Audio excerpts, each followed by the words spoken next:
About a year ago, I made a video about my experience of switching my laptop over to Linux for a couple of weeks. Spoiler, it didn't work out, although there were definitely things I liked about it. However, a lot of you got in touch with your ideas, so I thought I'd revisit some of the pain points to see if maybe they could be improved upon. Welcome back to the Pro Tech Show. Right at the start of the last video, I made it clear that I was evaluating the experience of my specific use case on this specific device.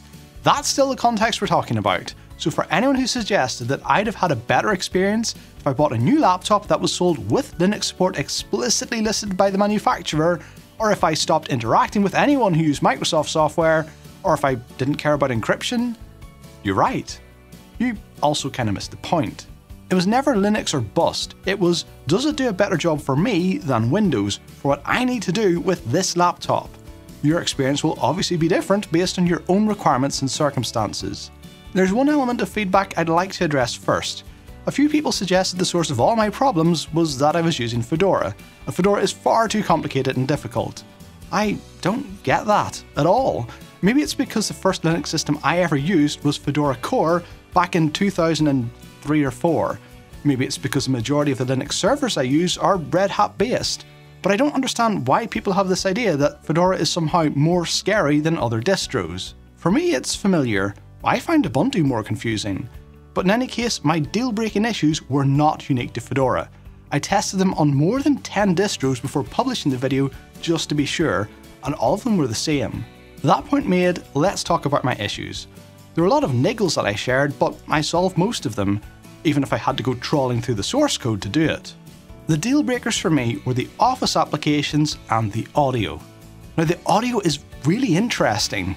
On this laptop, I think it will just always suck on Linux, but I think I know why now, and it's really flipping clever. Before we get to that, let's talk about my issues with the Office applications. The reason I had trouble is that I work with Microsoft Office a lot. More importantly, the people I interact with work with Microsoft Office a lot. This isn't about which is your favourite Office suite. This is a simple reality that the documents I'm using are saved in the Microsoft format, and I can't just decide I'm going to use something else because I'm sharing them with other people and they're using Microsoft. I require compatibility. LibreOffice had some issues. There were a couple of occasions I'd save something in Fedora and it would be messed up when I went back to Windows. I also didn't like Evolution. It felt archaic to me, like going back in time and not in a fun retro way. Finally, there is no OneNote client for Linux.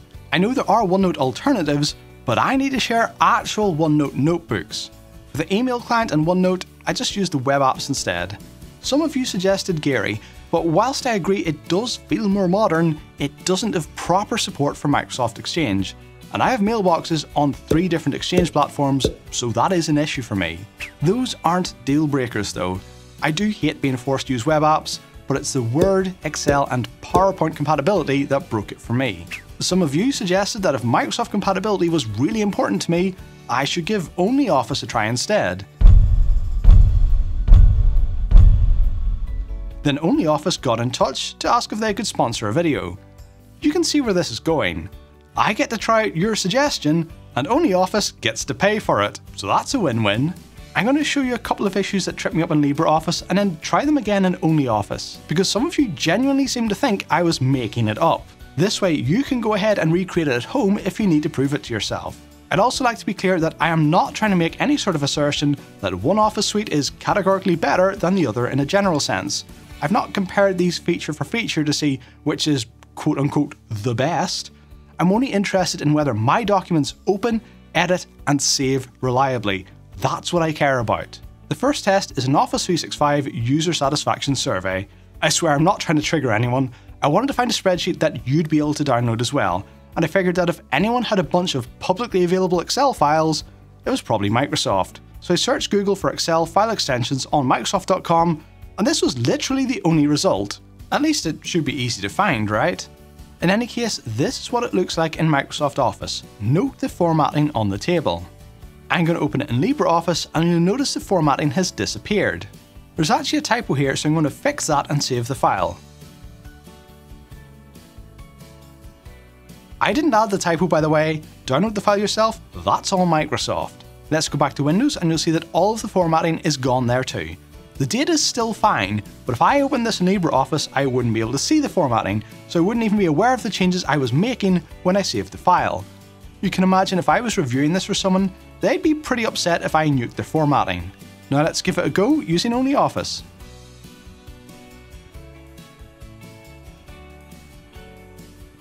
This time the file opens just fine with all of the formatting intact. If I correct the typo and go back to Windows, it still displays correctly. This is a perfectly workable, compatible scenario. And oh yeah, I am going to mention the interface. I think it's fair to say they've taken some design cues from Microsoft. I can't help but laugh at how blatant it is, but you know what? If you're coming from Microsoft Office, this actually helps a lot.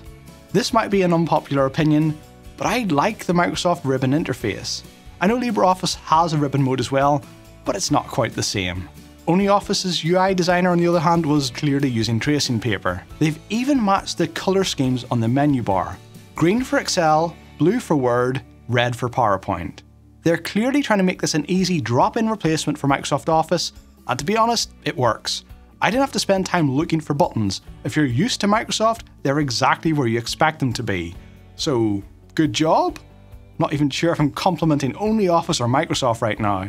That's one example, but I'll give you another one. This time I'll create a blank PowerPoint presentation. I'm not going to do anything fancy here, I'm just going to add a whole bunch of bullet points. This is actually how I plan my videos.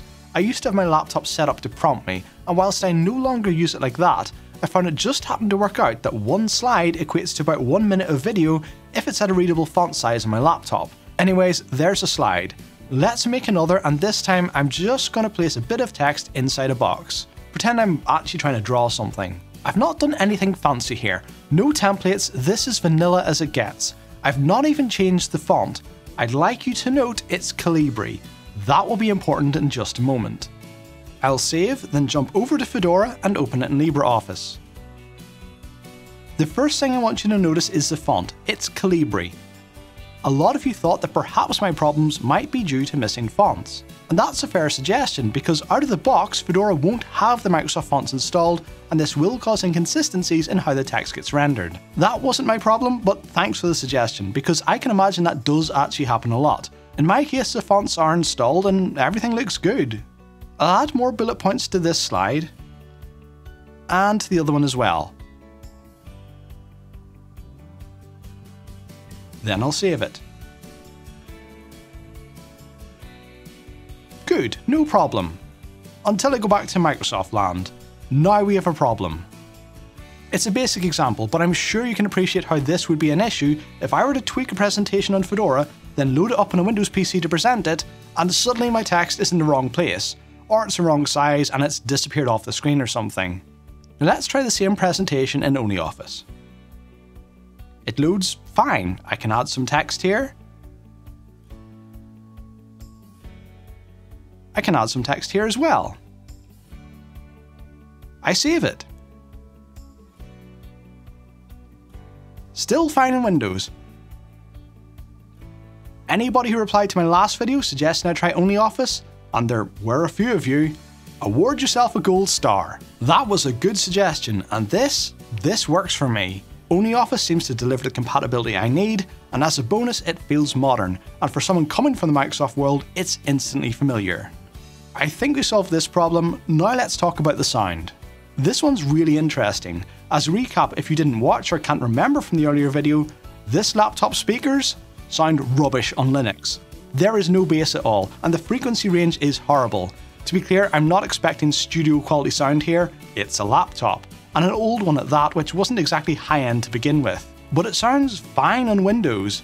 It sounds better with my headphones on, obviously, but the speakers are fine for watching a YouTube video. Not so on Linux. It's too painful to try and listen to anything, like it actually causes me discomfort if I try. I don't have a good way to capture it, so here's a simulation of what it's like. This isn't real audio from it, I'm just trying to communicate how it sounds to me.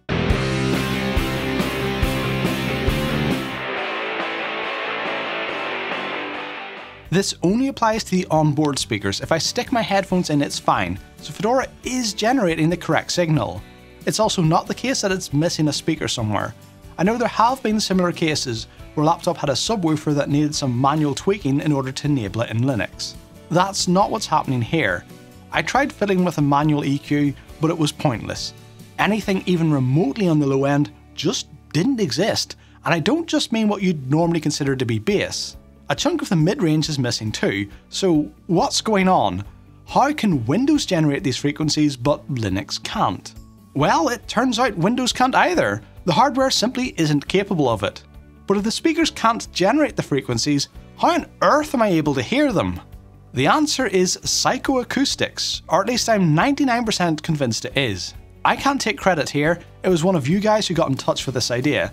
Unfortunately, I can't find the actual email to credit the individual, so feel free to say hi in the comments if it was you. I'm going to do my best to explain this, but this is outside my field of expertise, so please don't kill me if I mess it up a bit. When you create a sound, there are a whole pile of different frequencies that are created beyond just the one you're probably aiming for. Like say you play middle C on a piano.